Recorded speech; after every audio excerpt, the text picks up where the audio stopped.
to 2.8 degrees by end of the century. The energy transition to net zero is very complex, given the required global scale of change, disruptions to established technology, financial markets, supply chains, business models, governance frameworks, and entrenched political and economic considerations. The deliberations in this session will provide insight on the importance of accelerating transitions to net zero while addressing issues such as enhancing the quantum, predictability, and ease of financing flows, supporting technology innovation, and ensuring a just transition. We have very eminent speakers in this particular session too.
To kickstart this session, I would like to welcome on dais Mr. Sanjeev Puri, Chairman and Managing Director, ITC Limited; Mr. Ashish Kumar Sinha, Joint Secretary, G20, Ministry of External Affairs; Mr. T.V. Narendran,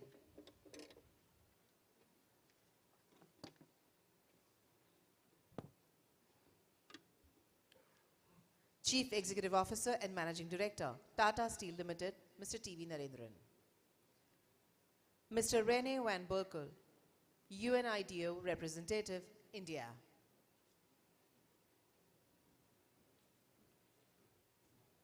Mr. Christian Khan von Sillen, Member of the Board and Executive Director, Volkswagen Group, Sales India; Mr. Anand Desai, Managing Director, Anupam Raisen India Limited; Mr. Anand Desai, Managing Director, Anupam Rasayan India Limited. We have two guests who will be virtually joining us. One is Mr. Vineet Mittal, Chairman, Avada Group.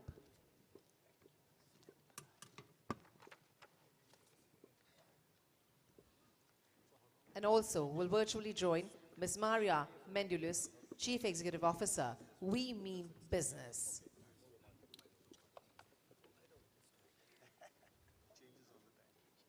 Welcome, everyone.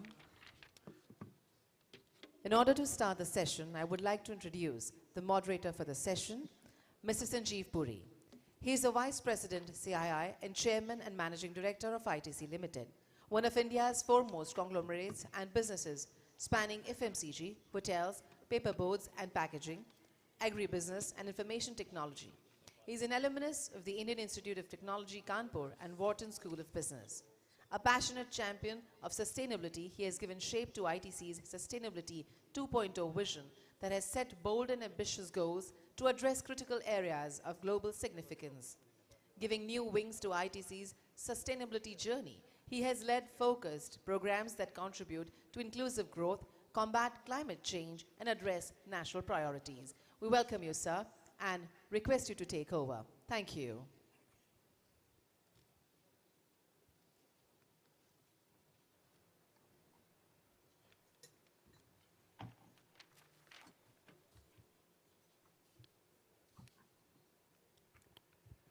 Distinguished guests on and off the dais, good afternoon.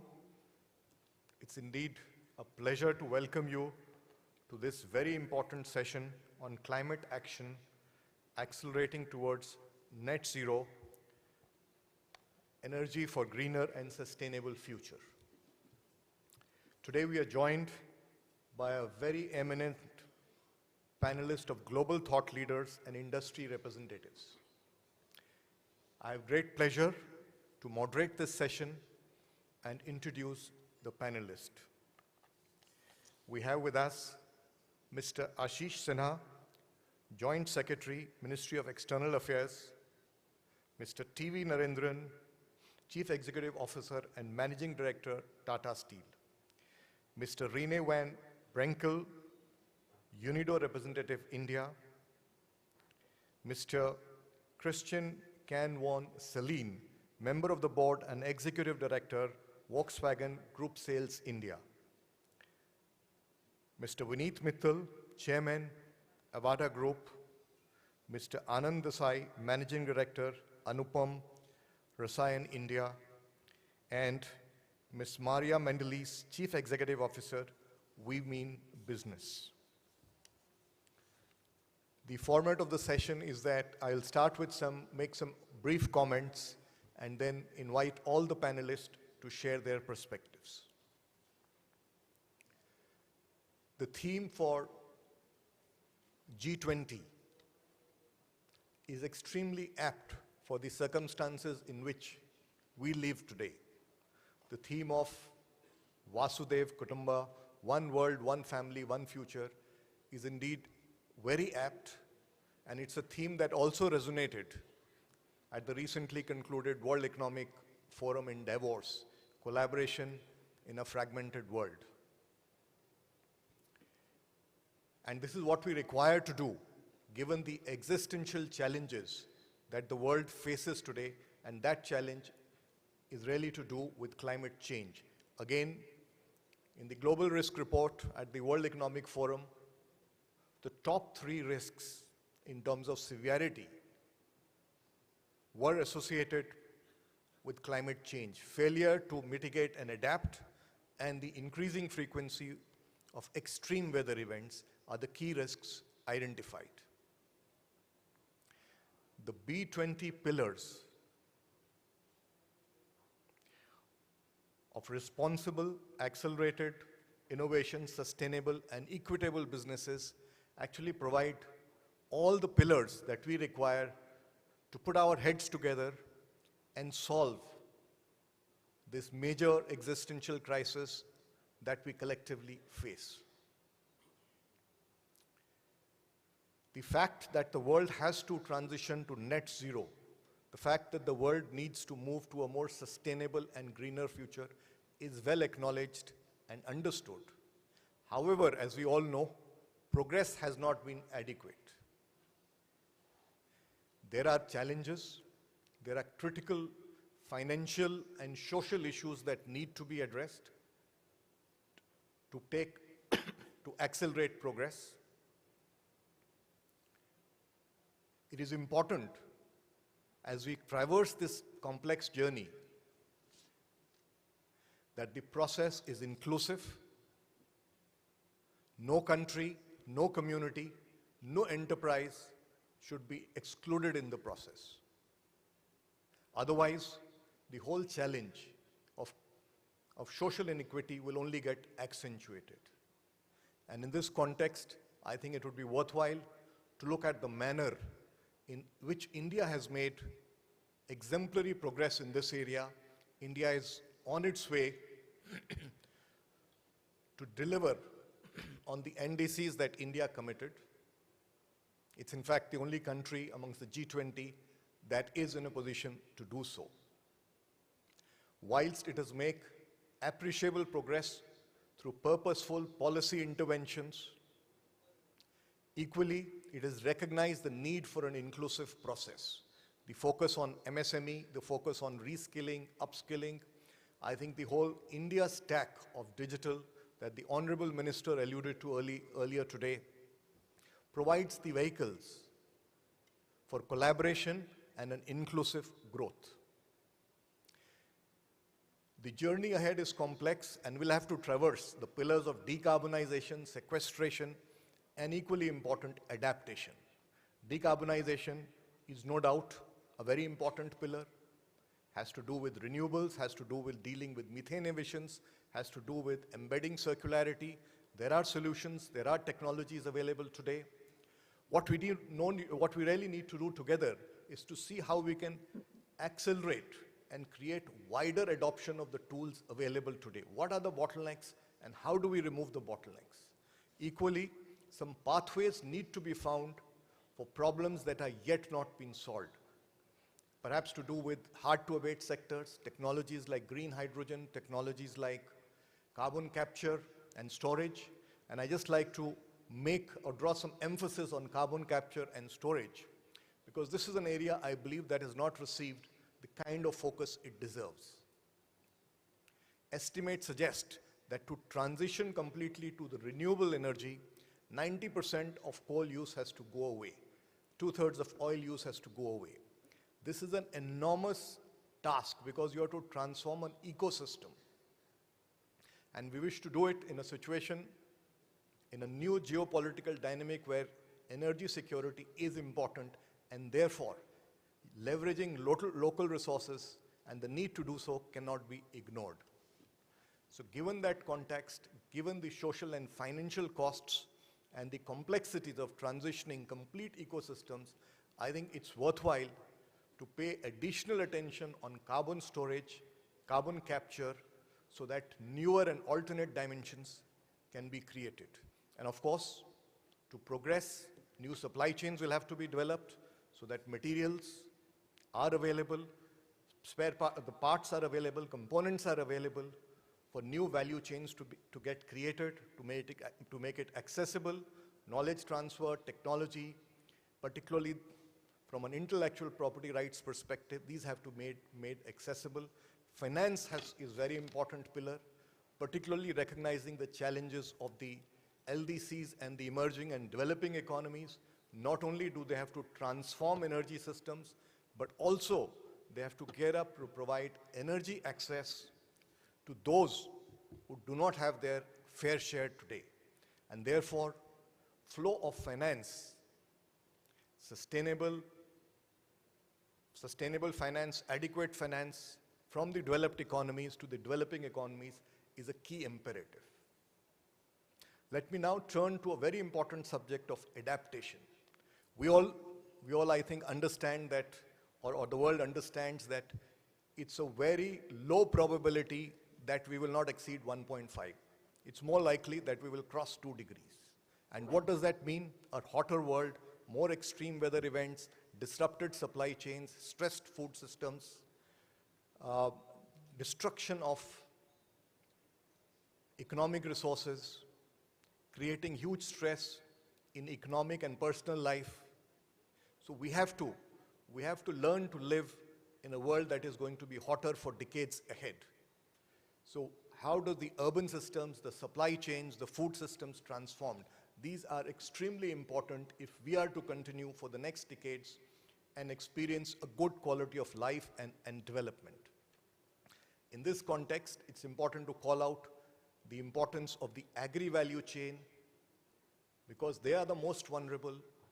They employ large resources of people, especially in emerging economies, and are also contribute to a 30% of the emissions, second after energy. So adoption of climate-smart agriculture is an imperative, and in this context, it's useful to highlight the role that millets can play. And this is the International Year of Millets as declared by the UN. Millets are nutritious, they're resilient, and planet-friendly. They use 70% less water, they grow in half the time as wheat, they use 40% of the energy that is required to process wheat. They require very less external inputs as in fertilizers, and the quality of soil need not be as good. So they are really a very important pillar to solving our food security needs. Along with transformation in our value chains, I think it's also to recognize that a sustainable future can only go hand in hand with sustainable consumption. And therefore, each one of us has a responsibility, and this is a very powerful initiative that the government of India has launched, which is called LIFE, Lifestyle for Environment. It is important that each one, every member and entity of society recognizes this, because the consumptions also must come down for a sustainable future. And a very important aspect of adaptation is also, and very important from sequestration perspective, is restoration of our forest lands and biodiversity. They bring resilience and they sequester carbon, and this is extremely important for a greener future, for a sustainable future. So I have listed a number of areas. I've quickly browsed through a number of areas. But yes, the areas are many, the tasks are complicated. It requires all of us collectively in G20, the global community, to come together and find solutions in a collaborative fashion while delivering our own promises. I think a great example of collaboration is the International Solar Alliance, which has brought the world together to harness the power of the solar energy. Similarly, there are many other areas we need to collaborate and put our heads together and forge ahead. Enterprises, as large economic organs of society, must lead the way. We are also users of a lot of societal resources. It's good that there is greater amount of interest, greater trust amongst corporates, but I think the movement needs to be made much faster. The movement needs to be made much more inclusive, much more widespread. And there, I think the focus on ESG certainly needs to be enhanced, on how corporates or every entity of the society lives up to the promise of ESG. The process of ESG needs to be integrative and inclusive. Progress has been made in the recent past through regulatory pathways, through requirements of stakeholders, through pressure in capital markets. But I think there are many issues that need to be resolved there also. Despite having traversed the journey for several years, we still don't have standards. We don't have a harmonized way of reporting. We don't have a harmonized way of rating. In fact, we have a proliferation of disclosures and ratings. And what does this is diffuses accountability, makes it difficult for stakeholders to interpret what is happening. So we do need to harmonize. We do need to recognize that the requirements of developed economies, the developing economies, the LDCs are different. The requirements of large enterprises, the small enterprises are different. How do we create a framework that is harmonized, inclusive, and integrative? Because that will give transparency and hopefully help the stakeholders drive performance in this area. With these words, let me wish all of you a very productive engagement at B20, and I'm sure the discussions we had here will throw a lot of insights into how we can collectively solve this existential crisis that the world faces and come together in the theme of this G20, one world, one family, one future. Thank you, ladies and gentlemen. And now I will invite our first panelist for today, and that is Mr. Ashish Sinha. Over to you, Mr. Sinha.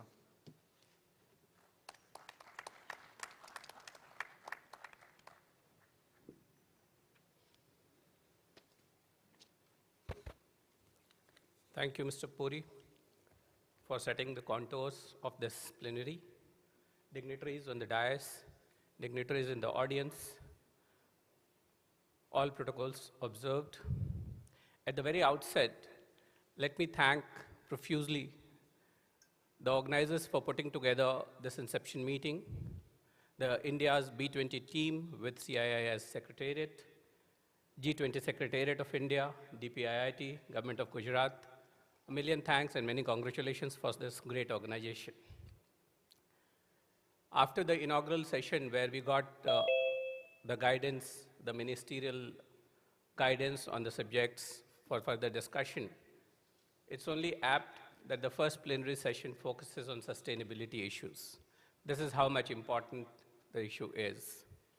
India's G20 theme of One Earth, One Family, and One Future is very apt today when the developing countries are faced with twin challenges of meeting the development goals of its citizens in a carbon-constrained world, as well as adapt to the cascading risk emerging due to the climate change. To add to this, the pandemic has halted and in some cases reversed economic and social gains.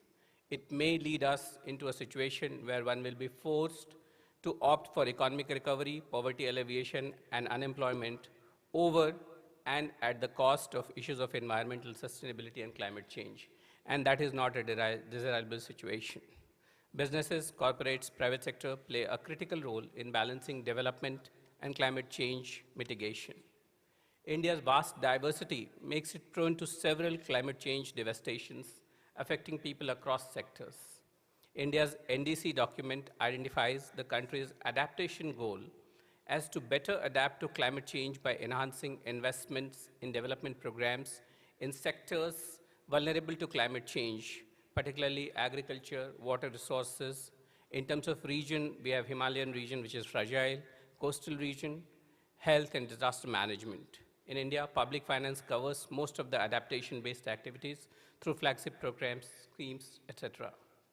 In last November, we have submitted to UNFCCC Secretariat the document, India's long-term low-carbon development strategy. And as per the strategy, India will strive towards net zero by 2070 through low-carbon development in accordance with national circumstances. India's long-term strategy rests on 7 key transitions of low-carbon development pathways, and I'll list out. Low-carbon development of electricity system consistent with enhanced developmental benefits, an integrated, efficient, and inclusive low-carbon transport system, adaptation in urban design, energy, and material efficiency in buildings and sustainable urbanization, promoting economy-wide decoupling of growth from emissions and development of an efficient, innovative, low-carbon emission industrial system, and carbon dioxide removal and related engineering systems, establishment of forest and vegetative cover consistent with socio-economic and ecological considerations, and economic and financial aspects of low-carbon development and long-term transition to net zero by 2070. Ladies and gentlemen, net zero targets set by countries are a reflection of their commitments to the long-term objectives of the Paris Agreement. But it will be impossible to achieve this target by only addressing the production side of the debate. And that's when Mr. Puri mentioned about the life, an initiative, a mission launched by Prime Minister Modi in COP26 in 2021. Life means lifestyle for environment. This can become a mass movement of environmental conscious lifestyle. What is needed today is mindful and deliberate utilization instead of mindless and destructive consumption. This can set goals that can revolutionize many sectors in diverse areas such as fishing, agriculture, wellness, dietary choices, packaging, housing, hospitality, tourism, clothing, fashion, water management, energy. Many of those are led by businesses. While life is focused on lifestyles, it is important to recognize that lifestyle don't operate in isolation of its wider ecosystem. Mission Life provides one such opportunity to reflect, rethink, redesign, and remodel businesses to incorporate responsible practices in action that takes into account both supply and demand-side factors. A transformational change will require a demand-side shift for goods and services with low ecological, material, and pollution footprint, and a supply-side shift to a reduced emission of greenhouse gases for business, supported by circular economy principles. A transition to net zero may take a while, and in the meanwhile, it presents an opportunity for business leaders to improve resource efficiency, reduce carbon emission and pollution, contribute to enhance ecosystem, and minimize environmental risk. Business's role is critical as it would need to scale up interventions that support lifestyles benevolent to environment. A case in point, energy efficiency interventions in India that were promoted 2 decades ago. Government brought regulations through BEE, such as star rating and PAT scheme, but it was businesses which took mantle of providing appliances that followed the star rating. Therefore, simultaneously making energy efficiency a norm for Indian citizens in their lifestyles and realizing the interventions at scale. The call for life envisions replacing the prevalent use and dispose economy with a circular economy. Development of circularity in different waste system will not only have environmental benefits in terms of recovery of precious materials, reduced use of virgin material, environmentally sound management of waste, but also socio-economic benefits. Policies and programs for unlocking the potential of circular economy will lead to creation of new jobs and business opportunities. The life can be an effective way of promoting new circular models of economic growth by focusing on key issues. We can see resources or materials with a view of maximizing the reuse and recycle potential and to capture additional values by integrating all supply chain activities. Importantly, from Indian point of view, we see that export of waste material from developed world into developing world is a critical issue that cannot be ignored any further, as it is a function of high and wasteful consumption in the developed world. Technology limitation. Developing countries face a huge technology gap, challenge in achieving circularity and by extension, transition in the long run. Life campaign within G20 will highlight this aspect across the working groups and engagement groups. Ladies and gentlemen, we see consumption patterns. All products or product service systems at closed loop supply chain can be redesigned and become raw materials or resources of the succeeding new product life cycle, thus adding values to the resource or materials. So these are some of the examples how circularity and life can be integrated. The waste to wealth mission is bound to create new business models as well as new employment opportunities. This will also result in integration of informal sector, which is big in developing countries, to the formal sector. So we understand that sustainability makes good business sense, and we are all on the same team at the end of the day. Companies with sustainability, business models or corporate social responsibility portfolios, philanthropists, impact investors, and institutional investors now spend considerable effort to work with international institutions, governments, and civil society organizations to generate sustainable and green growth. Therefore, friends, it is critical for G20 countries and B20 members to understand the interlinkages between the pressing development imperatives and mitigation and adaptation responses that will be critical enablers in achieving the Agenda 2030. Thank you very much.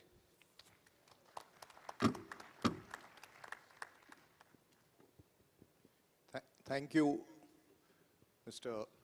Ashish Sinha, for this very insightful perspective on the systematic way in which India has gone about and is delivering on the promises of NDCs. Thank you very much, sir. I'll now invite Mr. T.V. Narendran, Chief Executive Officer and Managing Director of Tata Steel, for his comments.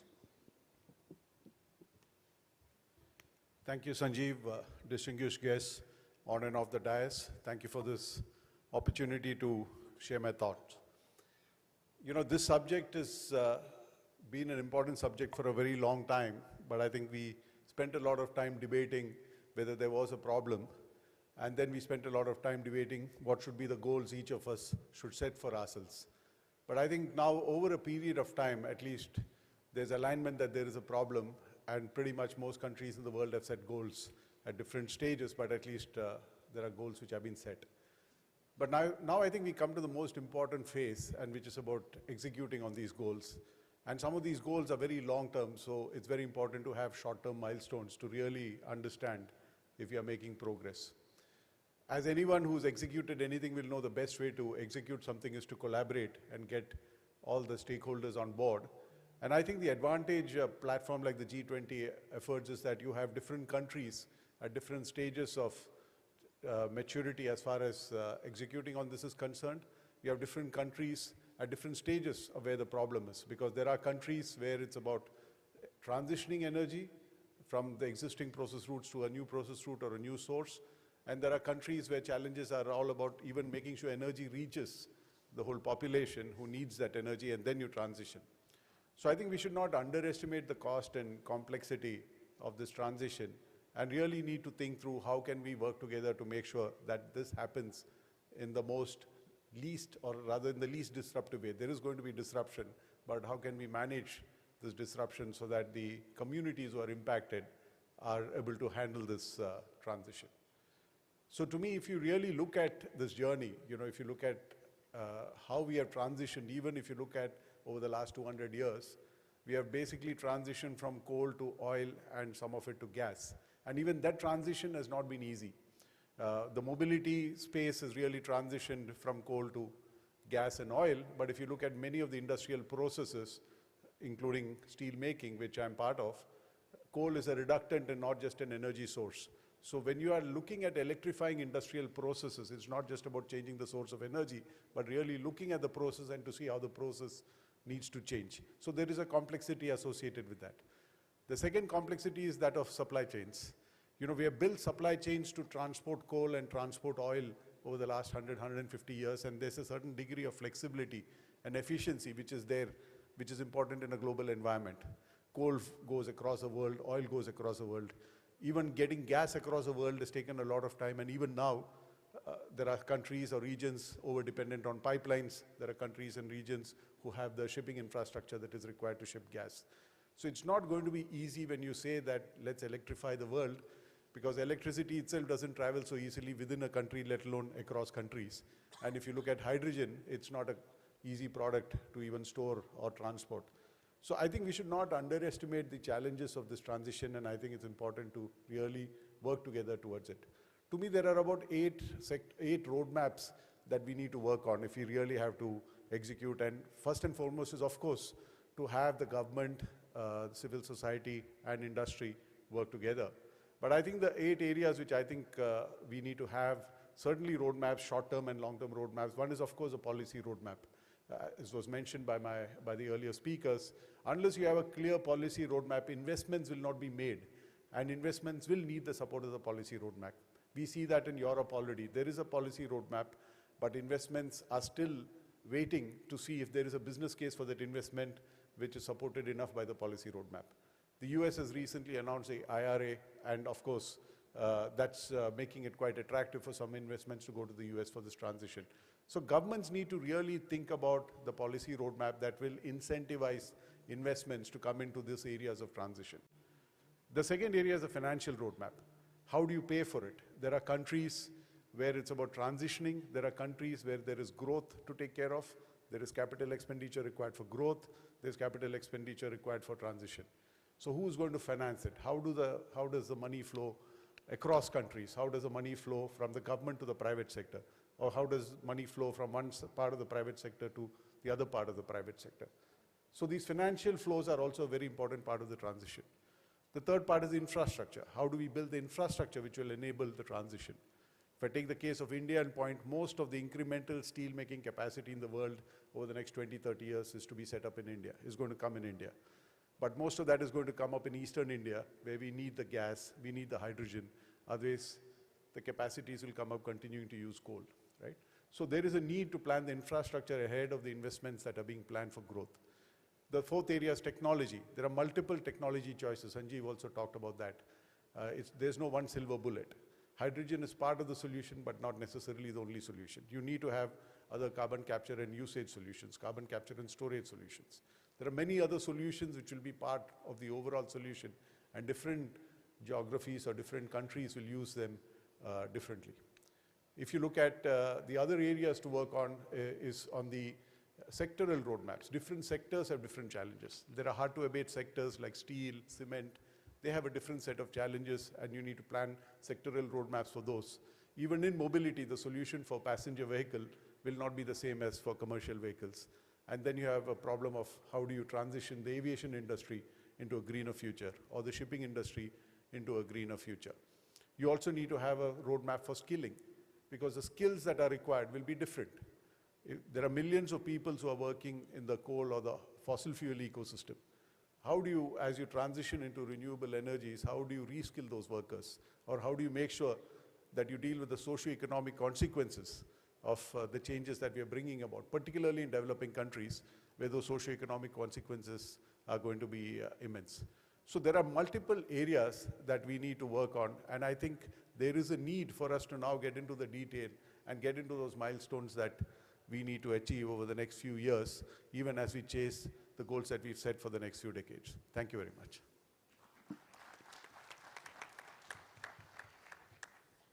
Thank you, Narendra, for your insightful perspectives on the complexity in manufacturing and the associated supply chains and the areas to work on. So thank you for that. I now have pleasure in inviting Mr. Rene van Brenkel, UNIDO representative of India.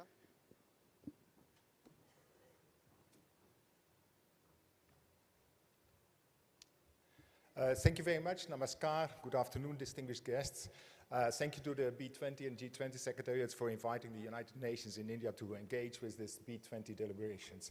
I represent the United Nations Industrial Development Organization, so we work to promote inclusive and sustainable industrial development, which means making industrialization work for markets, people, and environment and climate.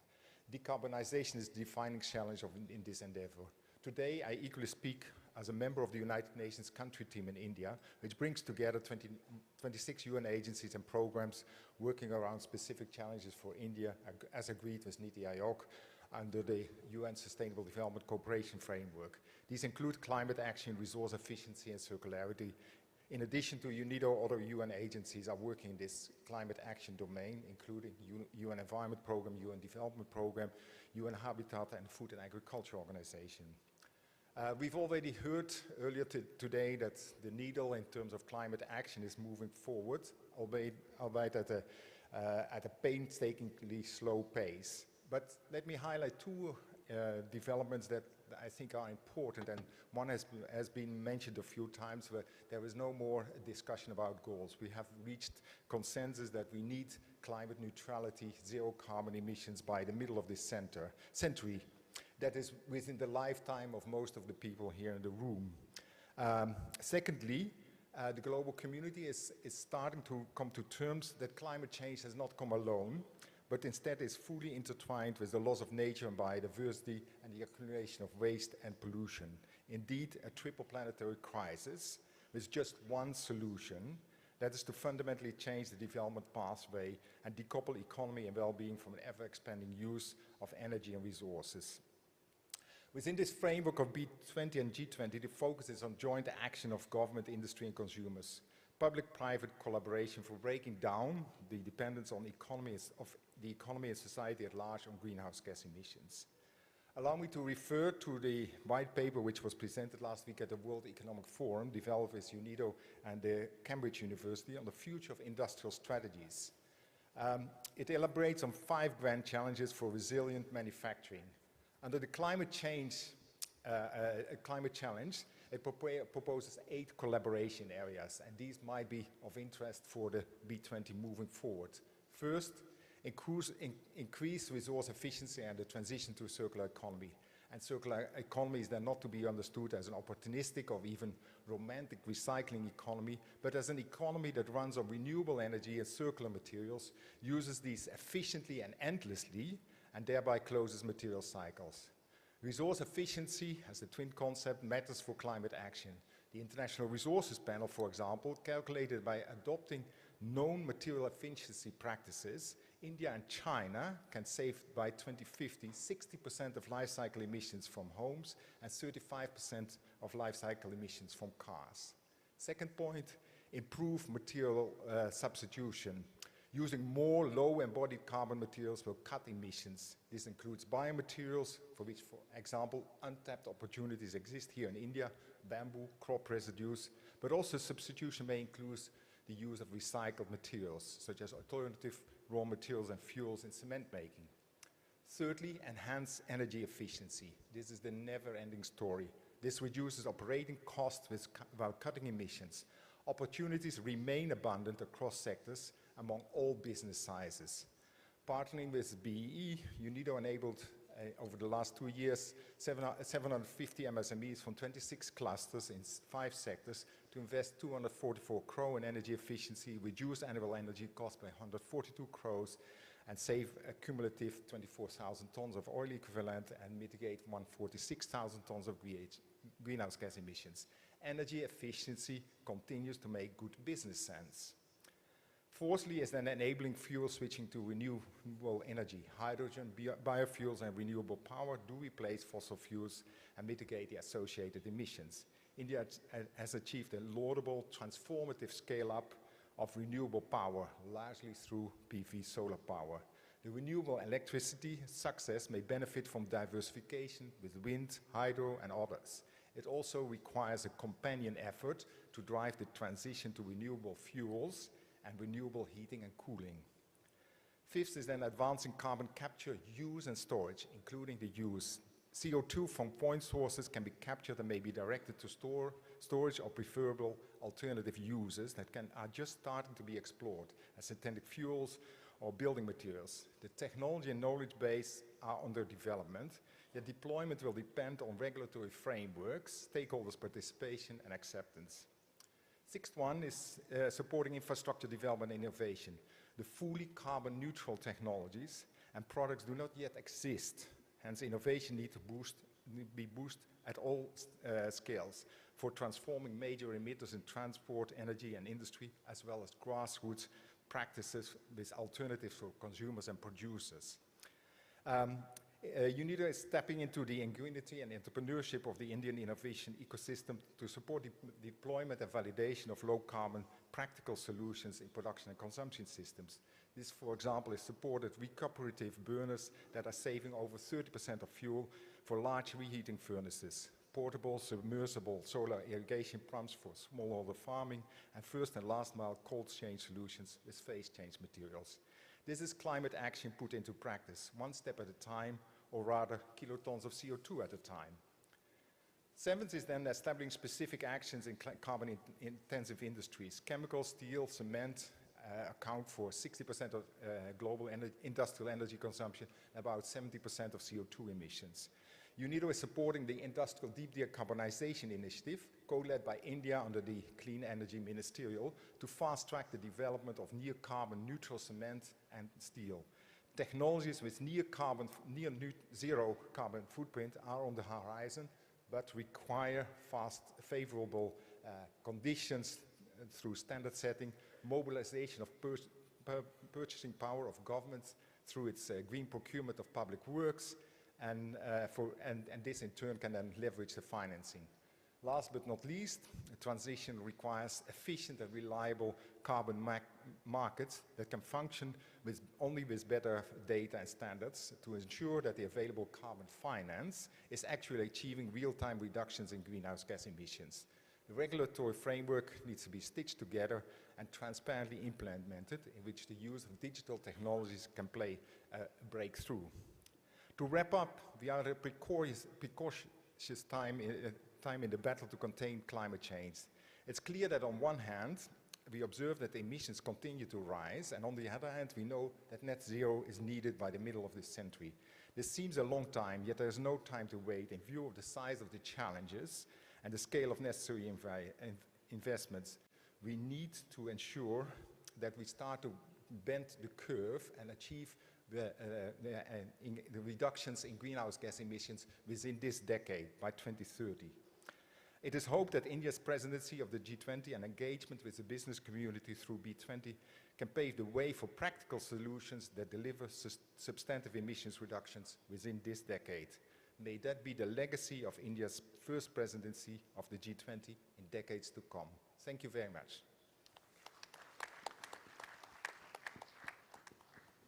Thank you, Mr. Brenkel, for those very important inputs on certain very important pathways that you have articulated. Thank you very much.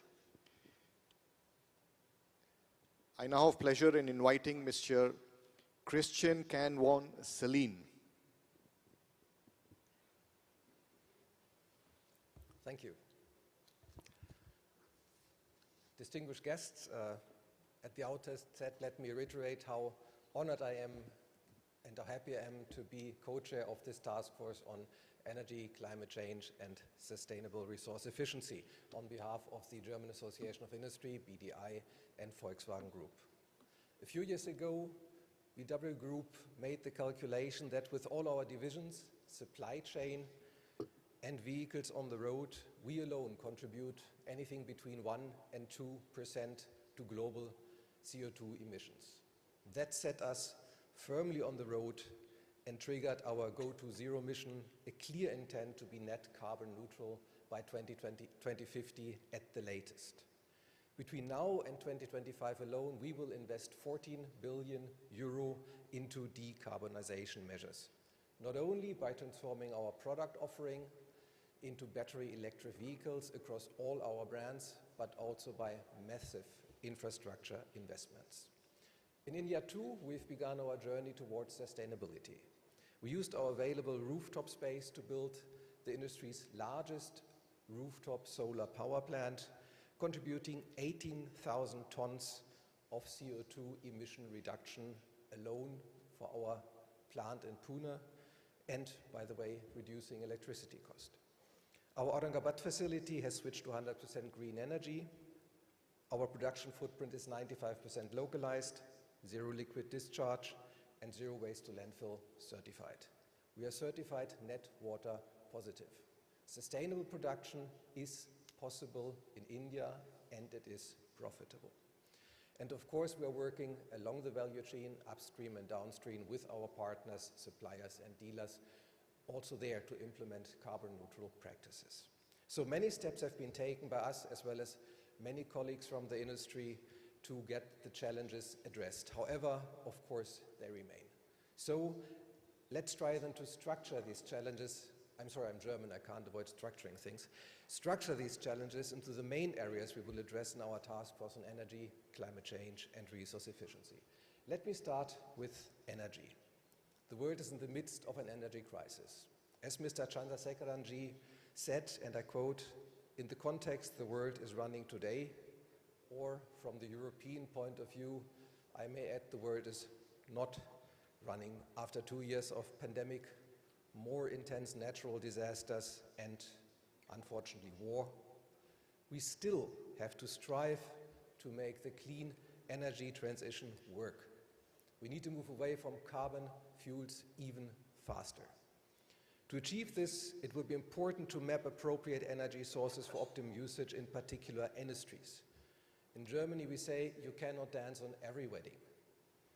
We need to focus on specific energy solution areas to not overstretch the development and technology, as well as investment resources of the industries. I learned today that even the Honorable Prime Minister himself has asked each district to focus on one special craft in order to enable that, and it's really the same. We need focus for each industry. For the automotive industry, very clearly, the focus is on green electricity for manufacturing as well as propulsion of battery electric vehicles. This may be supplemented for vehicles by biofuels, including biogas. You know, in Brazil, we are doing that very successfully. India is on the journey to make that an important contribution as well. At the same time, we may not forget that there are a staggering 1.5 billion vehicles on this planet's roads. So at the same time, we have to work on sustainable e-fuels to replace petrol-based fuel for these vehicles to the largest extent possible. I've heard hydrogen mentioned, also from my colleague. I also think hydrogen is difficult. In the running decade at least, hydrogen will be much too valuable with its limited efficiency in the automotive propulsion value chain to be used in automotive. I think it may play a much larger role, for example, in decarbonization of steel production. To enable an acceleration of the transformation, another extremely important contribution of G20, where we have to work on policies, is to make sure that common standards are ensured for these technologies across the G20, at least best across the globe. It is not beneficial for fast rollout of new technologies if national special requirements inhibit a quick adoption. Resources to do this adoption work are scarce, as I pointed out earlier, and it will also not foster localization. The next topic of our task force, of course, is climate change itself. This is a special field of action that will be addressed from different aspects, and probably all the task forces we have heard many views on that already. For our task force, I firmly believe technological progress and industrialization need to continue. However, with a much more sustainable approach. We cannot exclude those countries and partly continents which we have used in the past decades primarily to exploit their natural resources, from growing into sustainable economies, delivering better lives to their people and peoples. From an industry perspective, the climate change challenge happens, I think, in three areas: sustainable supply chain, sustainable production, and sustainable use. Technical development needs to focus on making production processes as well as product use less resource intensive and guarantee full recycling. Leftover products may not enter the biosphere. Small things like India's ban on one-time plastics are important signals about that we are getting serious in this direction. Also, as a general rule, technologies need to be scrutinized more intensively for their environmental impact, I believe. According to a study of the University of Cambridge, Bitcoin alone has created 200 million tons of CO2 so far. That equates, if I did my math correct, colleague, 100 million tons, more than 100 million tons of steel. So virtual currencies don't weigh light on the environment. Digitalization is not automatically sustainable. It has to be a part of the effort. The third area I mentioned earlier, sustainable supply chain, leads us to the final topic of our task force, resources. I do not believe that the era of globalization comes to an end, as some analysts say. On the contrary, the efforts we need to make will require as much global concerted action as possible, as we heard also a topic in Davos. We do need to restructure supply chains and create more value additions from the very beginning with sustainability in mind. Let's look at Africa, for instance. The move toward green power for utilities and car production around the world has led to a massive increase in demand for lithium-ion batteries. The major countries alone in Africa's lithium supply chain have almost 5 million tons in lithium resources. This is an opportunity to implement policies to work closely with Africa to transform the economies from raw material extraction to creators and manufacturers of products adding value which can then enter the global supply chain on a much higher level.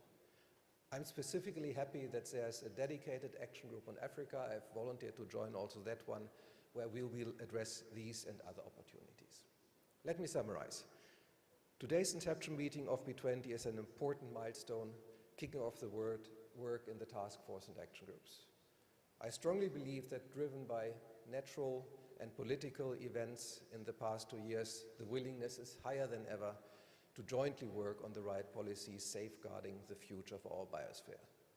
Personally, kicking off this event yesterday with a visit to Dandi Kutir was for me very inspiring, and I think for all of us a well-placed reminder that the most important prerequisite for successful global transformation processes is peacefulness. Because, as said many times right now, in the end, the motto for G20 could not be better. I think it is one Earth, one family, one future. Thank you.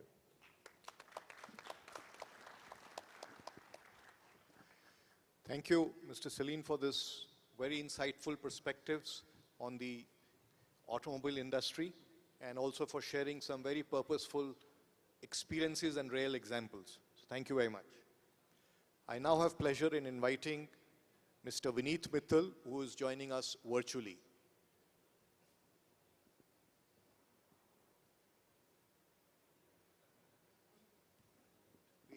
We are unable to.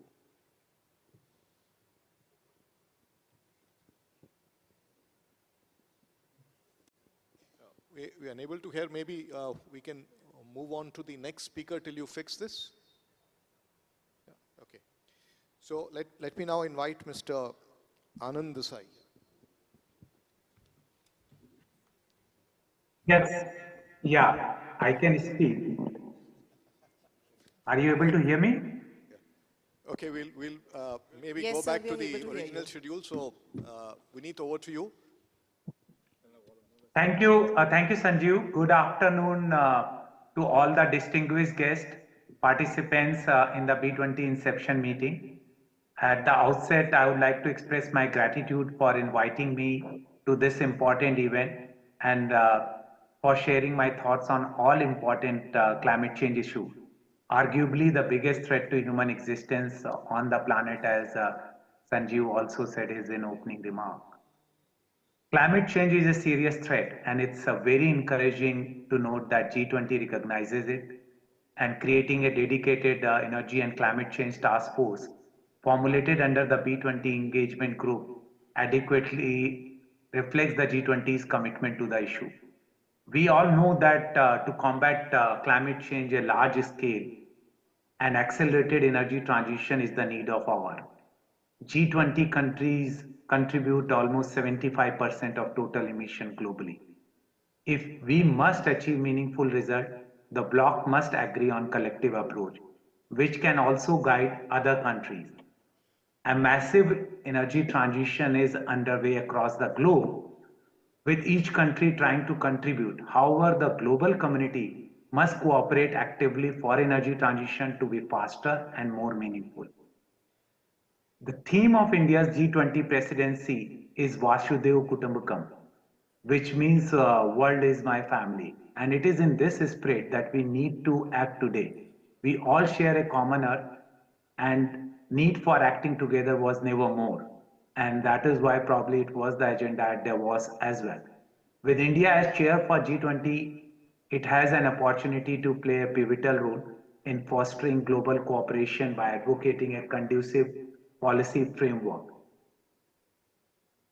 If you look at energy transition in the last decade has primarily been driven by large scale adoption of renewable energy for power generation and to some extent by penetration of electric vehicle and passenger car. However, both the above together addresses only part of the problem. Hard to abate sector, heavy mobility, aviation, industrial emissions contribute to around 55% of total emission, and that have remained untouched for want of viable and concrete solution. The good news is that green hydrogen and derivatives like green methanol, green ammonia, sustainability aviation fuel, etc., have emerged as a strong alternative to fossil fuel and can be game changer to combat the fight against climate change. With green hydrogen as a solution, we can think of complete phase out of fossil fuel in future. Industrial sectors like fertilizer, crude oil refining are perfect early candidates for deploying green hydrogen, as there is hardly any equipment and process change required. Hydrogen is also a credible alternative regarding surface mobility, especially in heavy mobility where EV have had limited penetration due to the higher weight associated with the batteries. Marine is another sector where significant technological advances have been made, and we expect to see first green ammonia engine in couple of years. The same is true for aviation, where SAF being in jet fuel is being advocated at large scale. There is no denying of the fact that green hydrogen is fuel of future, and we all need to work together to advance its uses across the sector, application, and geography. But the big question is, how do we move forward and expedite the adoption of green hydrogen at global scale and also in developing countries? The answer is creating a cohesive institutional framework that can engage multiple stakeholders to drive policies and facilitate implementation through proactive bottlenecking of major challenge. I believe G20 fits the bill completely and offers the best platform for achieving this. The key focus area to enable green hydrogen adoption at a large scale would be demand creation in end user sector, fostering global cooperation between developed and developing nations through facilitating financial support mechanism and long-term purchase agreement. Supply side innovation in production technology, notably electrolyzer and renewable. Enabling global technological development through focused R&D on application like aviation, heavy mobility and marine, and make it open source so that the whole world can benefit from it. I want to spend some time on an important aspect of energy transition post financing. The role of developed nation is extremely important here, as they have access to resources, and at the same time they are the biggest contributor historically to the problem. They can play an important role in offering knowledge, innovation, and honoring the commitment made at successive COP summits of 100 billion annual commitment. There is an apparent reluctance of the developed world to finance the project in developing nation, and we have not been able to achieve the target of 100 billion. I think the solution lies in Article 6, as agreed during the COPs held in Paris, as a medium term to attract the flow of finance. Article 6 of the Paris Agreement proposed a mechanism for sovereign carbon market, which allows emission reduction in one country could be counted against emission reduction in another. Under this mechanism, the flow of climate finance from developed nation to developing nation can be speeded up, and it cannot be objected by local politicians. As I mentioned earlier, the bigger challenge for developing nation are ability to finance all these projects and to generate renewable energy scale at a scale required for green hydrogen and create a huge market space. And the biggest challenge has come that the developed nation like US and recently European Union has also recommended to match US's Inflation Reduction Act's subsidy, which developing nations would find very hard to meet. So the solution lies, and I want to use this platform to suggest an alternative mechanism for developed countries to meet their financing commitment, as well as to ensure that developing countries are also fully committed on transitioning their economy, is by ensuring that in their targets for green ammonia, green hydrogen and its substitute, at least 50% of the production is purchased from developing nation, and maybe an independent body like UNFCCC should monitor it, the offtake contract, and do some kind of scoring where the amount of green hydrogen substitute bought over by developing nation could be allocated towards their contribution in the financing as well.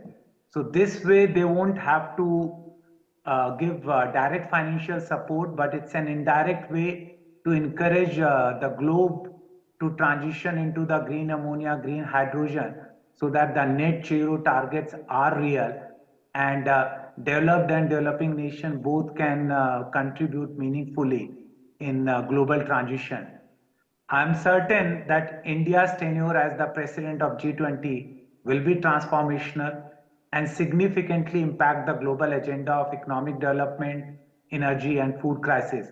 But to effectively address the global community's issue, the world needs to bring all nations on single platform and strategize on a collective agenda for a more prosperous future for all.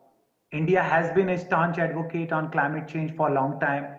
We have voiced our concerns that have enhanced climate pledges.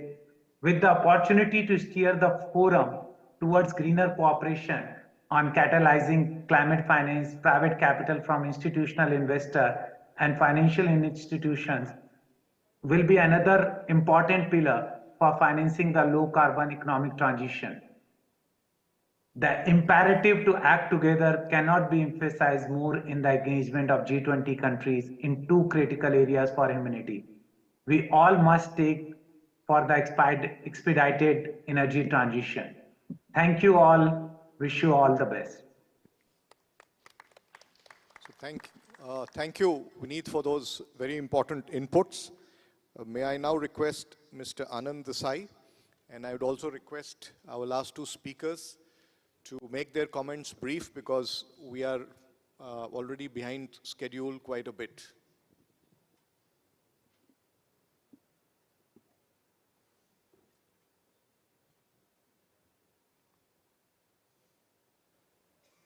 I think the speaker, yeah. Thank you, Mr. Puri.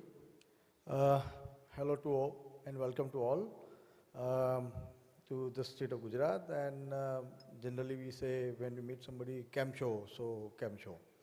So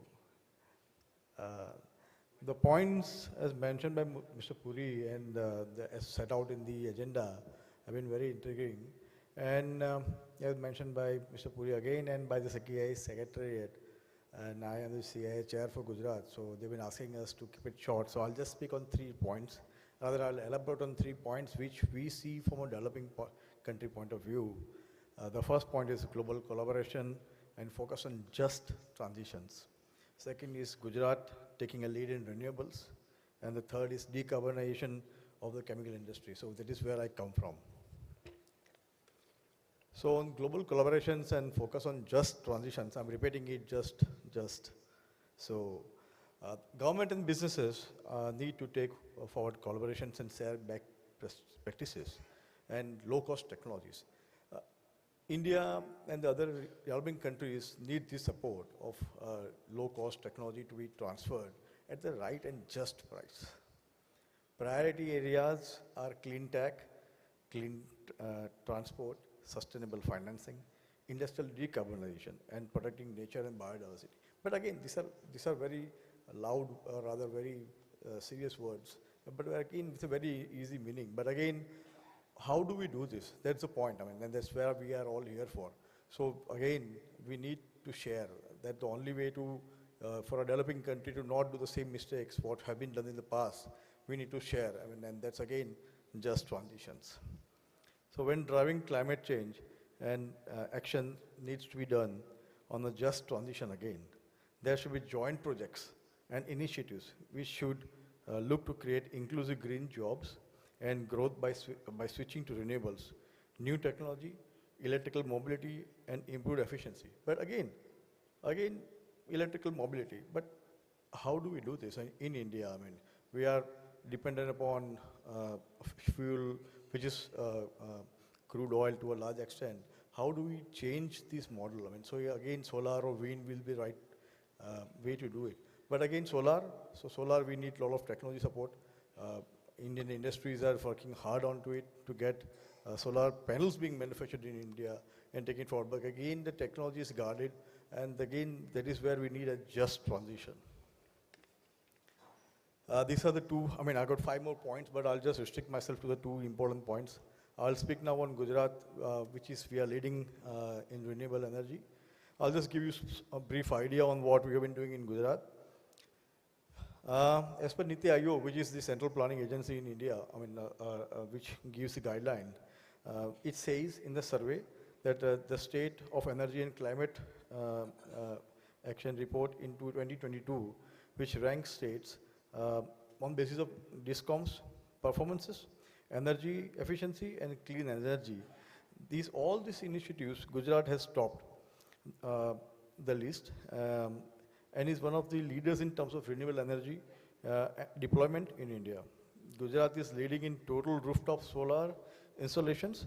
It has 2/3 of all residential rooftop solar power in India, in spite of having just 5% of this population. We have 2 more first, so I'll just mention that and I'll go on the next point, which is decarbonization. Gujarat has got 30 gigawatt solar wind hybrid park, which has been played out on the wasteland. So again, we are trying to be ecologically correct as to not to have solar parks and wind either on areas where fishermen fish, or which on where land which is arable is not used for solar powered panel deployment, that is. Again, in May 22, the government of Gujarat has instituted a carbon dioxide cap and trade emissions market, which I think which is the first one in India, I think, and it's very important when we see it from that perspective that a person who emits more carbon dioxide will be paying a higher cost to a person who is going to, it's a right kind of exchange which has been done. And I think JPAL and other large institutions or controlling institutions are making a play on this. This will be one of the world's first carbon market and builds on Gujarat's success in launching India's first emission market. Yeah. So finally, I'll again be brief on this point, this decarbonization of chemical sector. Chemical sectors have been, looked as a dirty industry in a sense, but we have to understand that every single thing you do today, from morning to evening, will be having 25% or maybe more of chemicals into it, be it your clothes you wear, be it your cars you drive, be it the places you come, be it the air condition we sit in. So that's how we are. So in spite of the fact that, yes, it is not an industry which is, very clean, but that is where the focus should be, that how to make it more clean. So I think that is something which we as a B20 should focus upon, that the developing countries where the new chemical plants are coming in, they should use the right technology for the energy. There should be, common steam boilers everywhere in all chemical parks. So, small fundamental points which I think we should be focusing upon to make it more, more meaningful in a sense. Otherwise, it's just talk. Anyway, so chemical sector is the largest industrial energy consumer and the third largest industry subsector in terms of direct carbon dioxide emission. And this is largely because around half of the chemical subsector energy input is consumed as a raw material. So, every raw material in chemical industry is crude oil, so to speak, the derivatives. So that's why the emissions are so high. But because fuel is used as a raw material and rather than as a source of energy. So I think this is something which we have to realize and understand, that chemical industry, the raw materials itself are, a derivative of crude oil that is. So chemical sector is increasing, we have to increase the efficiency in a sense. So, efficiency is what? It's conversion of the product into the raw material, into the end product. So if you are able to do that in the right way, decrease your pollutants, that is the way. So that is where we need technology, India as a whole, and that is, I think, what we should again focus on over here. We have done a lot of, in Gujarat, I would say we are one of the leading industrial states as far as chemicals is concerned.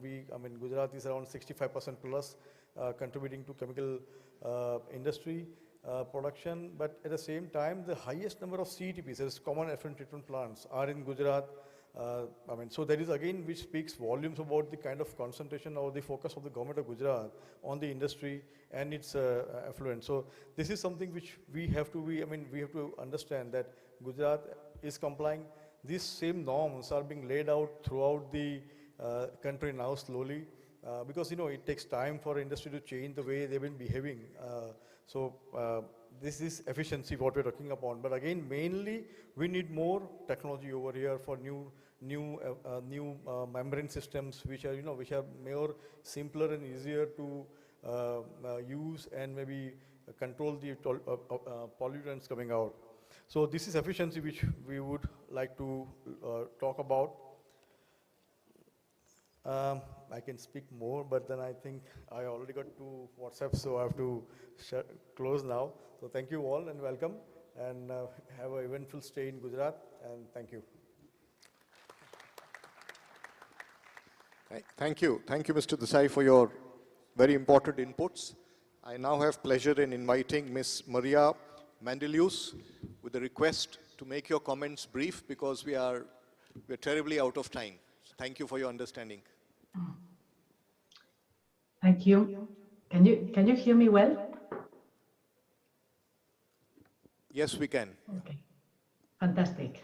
Esteemed panelists and esteemed participants, thank you for inviting me to participate virtually to this event. I was last week in Davos discussing about cooperation in a fragmented world. This is why I couldn't make it to the meeting. However, I feel personally much more aligned with the theme of G20 this year: one Earth, one family, one future. Unity is what the world needs today.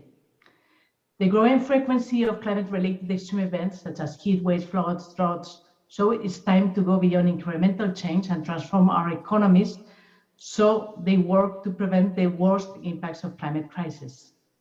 I have been working on climate for many years, And I don't think I need to tell this audience of the impacts that India is seeing today.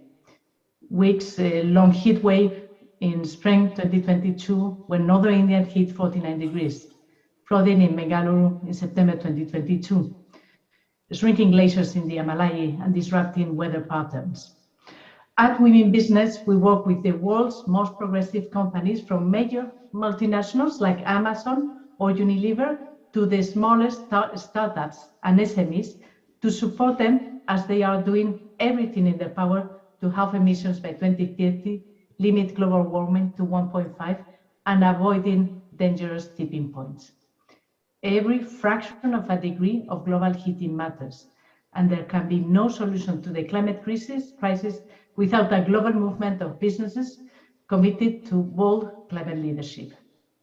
In 2023, more and more business leaders will step up climate action because it makes business sense. We are seeing the rise of corporate climate leaders as leading business respond to the climate crisis, demonstrating the 4 A's of climate leadership. And these are the 4 A's. Ambition. More than 10,000 companies, big and small, are now committed to science-based emission reduction targets through the Science Based Targets Initiative or the SME Climate Hub, 2 initiatives that Women Business is supporting. Action. Hundreds of companies are now delivering and implementing their climate transition action plans, whether that is by purchasing 100% renewable energy or transforming their fleets to electric vehicles, or for the most polluting industries like steel or aviation, working with our colleagues at Mission Possible Partnerships to work out their pathway to net zero. Advocacy, the 3rd A. The more business act, the more evidence we have to advocate for greater ambition from governments in cutting emissions. This in turn increases government confidence to set ambitious climate policies, which prompts business to take further action. Recent major policy shifts in the EU, US, and Japan would not have happened without business voices clearly calling for policies that support their net zero goals. And finally, the 4A, accountability. More companies than ever are reporting their progress in a transparent and consistent way, with many also now investing in voluntary carbon markets, as addressed by the previous speakers, to address those emissions that cannot be yet cut. Business leaders aren't taking these steps just because it is the right thing to do, but because the transition to net zero offers the greatest business opportunity since the Industrial Revolution. And here at Women Business Coalitions, we want to support thousands and eventually millions more businesses in India and around the world to get on the climate action journey. We are here to help however we can.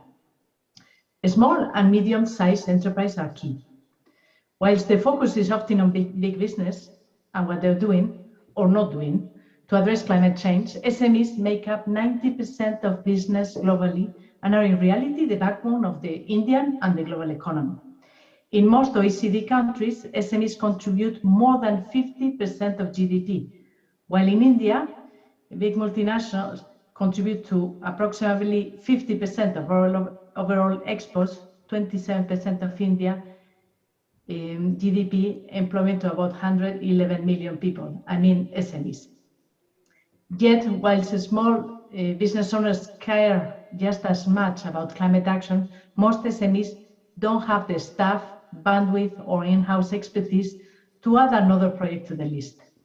The SME Climate Hub was founded to address this gap, to not only ensure that small businesses understand their role in climate change, but also provide them with the tools and resources they need to reduce their emissions. Over 5,300 businesses across the world and more than 100 Indian SMEs have already made the SME commitment. We are excited to bring the SME Climate Hub to India this year and launch the program here. Yes. Can I request you to finish quickly because we are running out of time. There's another program to start. Sorry for this. Okay, so let me close with some points around leadership. As global leaders gather to the G20 in India, decision taking in the coming months will define our ability to build an equitable and resilient global economy. Leadership needs to be inclusive and diverse, as we build a future that will be very different than today's world. It should bring more talent from every part of the world, more women, I repeat, more women, and more intergenerational voices. Many thanks, and look forward for India's leadership on G20 and B20. Thank you. Thank you. Thank you very much, Maria. And a big thank you to all the panelists for the very insightful and engaging discussion. I will not attempt even to summarize it because there were a lot of great ideas, but the theme of collaboration and just transition, I think, stood out across. So thank you all very much, and thank you all for being here and participating in this discussion. Thank you. Thank you so much, all the speakers, for your important inputs, for making our Earth a better place to live. Would request you to kindly step forward for a group photograph. Thank you.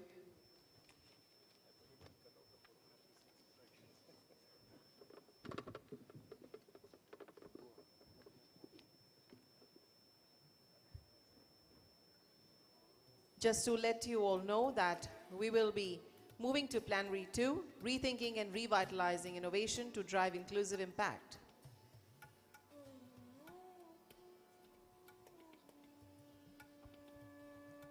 Technology innovation is a key driver of socio-economic development. It is essential for every nation to identify their priority innovation areas, such as artificial intelligence, space, robotics, genomics, advanced materials, rare earth, green technologies, and several others, and then take appropriate actions. These actions might involve nurturing an inclusive innovation and R&D system, diversifying R&D hubs, encouraging skilling of entrepreneurs, building technology roadmaps, enhancing access to finance, and strengthening intellectual property regime across sectors. This session would focus towards combining the global strength to rethink and revitalize innovation that will help drive sustainable